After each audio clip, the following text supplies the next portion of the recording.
चोटिल शुभमन गिल हुए बाहर, सामने आए दो नए दावेदार। घरेलू क्रिकेट में जिन्होंने रनों का लगाया था अंबार।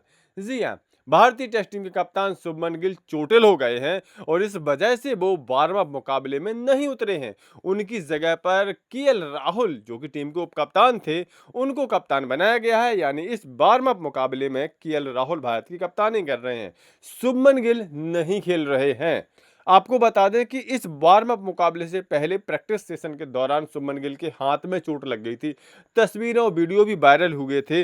तभी लोगों के मन में कुछ शंका पैदा हो गई थी कि क्या शुभमन गिल के हाथ में लगी चोट इतनी सीरियस है कि वो मैदान पर ना उतर पाए। और जब वार्म अप मुकाबले में देखा कि यहाँ पर शुभमन गिल नहीं खेल रहे हैं, केएल राहुल इस टीम की कप्तानी करेंगे, तो यह शक और भी ज्यादा पुख्ता हो गया कि क्या शुभमन गिल टेस्ट सीरीज भी खेल पाएंगे या नहीं खेल पाएंगे। हालांकि अभी टेस्ट सीरीज में समय है, 15 अगस्त से पहला मुकाबला होना है, लेकिन शुभमन गिल अंतर्राष्ट्रीय खिलाड़ी हैं और अंतर्राष्ट्रीय खिलाड़ियों की चोट भाई इतनी जल्दी तो ठीक नहीं होती है। चोट लगती है, वो ठीक होती है, थोड़ा हीलिंग के लिए समय चाहिए होता है, तब जा करके उनके टेस्ट फिर से होते हैं और फिर वो खेलने के लिए फिट होते हैं।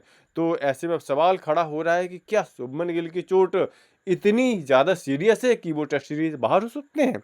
हम तो यही चाहेंगे कि शुभमन गिल टेस्ट सीरीज से बाहर ना हो, क्योंकि एक तो भारत के कप्तान हैं, ऊपर से इन फॉर्म बल्लेबाज भी हैं। जी हाँ, शुभमन गिल की फॉर्म बड़ी ज़बरदस्त चल रही है, लेकिन अब चोट का क्या भरोसा। चोट उन्हें लग चुकी है, अब कैसी है वो तो बीसीसीआई का ऑफिशियल नोटिफिकेशन ही बताएगा। लेकिन हाल फिलहाल वो वार्म अप मुकाबला नहीं खेल रहे हैं। वैसे भी इस समय टीम इंडिया संकट में चल रही है, उसके तमाम खिलाड़ी चोट से बाहर परेशान चल रहे हैं। जसप्रीत बुमराह चोट की वजह से बाहर हो गए हैं, साई सुदर्शन का भी कुछ ऐसा ही अभी समझ में नहीं आ रहा वो खेलेंगे या नहीं खेलेंगे। नीतीश रेड्डी तो बाहर हो ही चुके हैं चोट की वजह से। तो कुल मिलाकर के यहाँ पर चोट ने काफ़ी परेशान कर रखा है टीम इंडिया को। तो अगर शुभमन गिल के साथ कुछ ऐसा वैसा होता है, तो इनके विकल्प के तौर पर कौन से खिलाड़ी आएंगे। तो ऐसे में दो खिलाड़ी शुभमन गिल का स्थान लेने के लिए तैयार बैठे हैं।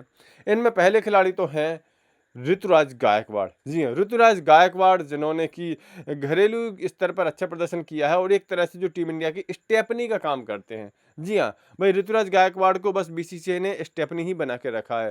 कभी भी जब बिल्कुल ही कोई भी खिलाड़ी ना बचे तो उठा करके ऋतुराज गायकवाड़ को रख दीजिए, टेस्ट टीम में रख दीजिए, ओडीआई टीम में रख दीजिए। लेकिन बस इस खिलाड़ी को प्रॉपर रूप से चुना नहीं जाता है। जैसे कि 15 का स्क्वाड है, उसमें चुन लीजिए, अंतिम 11 में खिला लीजिए, ऐसा कुछ नहीं है। हाँ, किसी की रिप्लेस के तौर पर भेजना है, कोई टीम कोई खिलाड़ी नहीं है तो वहाँ पर आप इसको भेज दो। इस तरह से ऋतुराज गायकवाड़ का उपयोग करते हैं।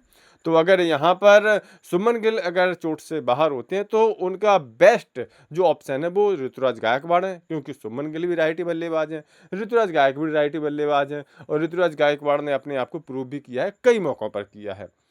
अगर ऋतुराज गायकवाड़ का नंबर नहीं लगता है तो फिर दूसरा कौन है, तो दूसरे हैं सरफराज खान। जी हाँ, सरफराज खान, जिन्होंने घरेलू स्तर पर रनों का पहाड़ खड़ा करके रखा है। टीम इंडिया तक का सफर भी तय कर चुके हैं, एक दो अच्छी पारियां भी खेल चुके हैं, लेकिन फिर होती है कंट्रोवर्सी और ये बाहर हो जाते हैं। हालात आज ये है कि गौतम गंभीर सरफराज खान को पसंद नहीं करते हैं, इस वजह से सरफराज खान टीम इंडिया में आ नहीं पाते हैं। लेकिन भाई मजबूरी है, जो ना कराए वो कम है। तो यहाँ पर सरफराज खान को मजबूरी में ही सही, लेकिन शुभमन गिल की रिप्लेसमेंट के तौर पर टीम इंडिया में लिया जा सकता है, क्योंकि ये भी राइटी बल्लेबाज है और शुभमन गिल भी राइटी बल्लेबाज है। लेकिन यहाँ प्रॉब्लम एक आएगी कि ऋतुराज गायकवाड़ तो टॉप ऑर्डर में खेल सकते हैं, लेकिन सरफराज खान मिडिल ऑर्डर के बल्लेबाज हैं। तो ऐसे में मिडिल ऑर्डर से किसी को उठा करके टॉप ऑर्डर में ले जाना पड़ेगा।